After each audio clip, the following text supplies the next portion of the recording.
যে নারীদের এই সংস্কার নিয়ে আপনার এই মূল্যায়ন কি?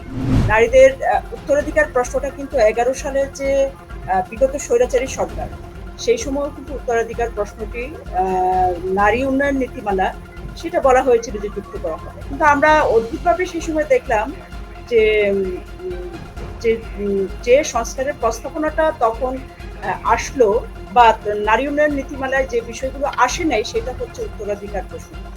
যেটা হচ্ছে আমরা জানি যে আমাদের যে সিটু সনদ যেটা আমরা বাস্তবায়নের জন্য ২ টা ধারা যেটা আমাদের বাস্তবায়নের জন্য এখন পর্যন্ত উদ্যোগ গ্রহণ করা হয় নাই।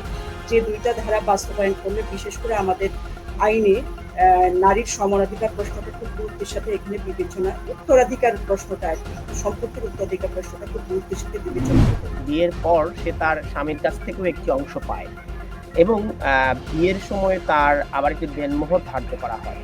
আবার বিয়ের সময় পিতা তাকে আ কিছু গহনা দিচ্ছেন। এই যে প্রথাগুলো রয়েছে, সংস্কারে কি এই প্রথাগুলোরও সংস্কারের আলোচনা এসেছে?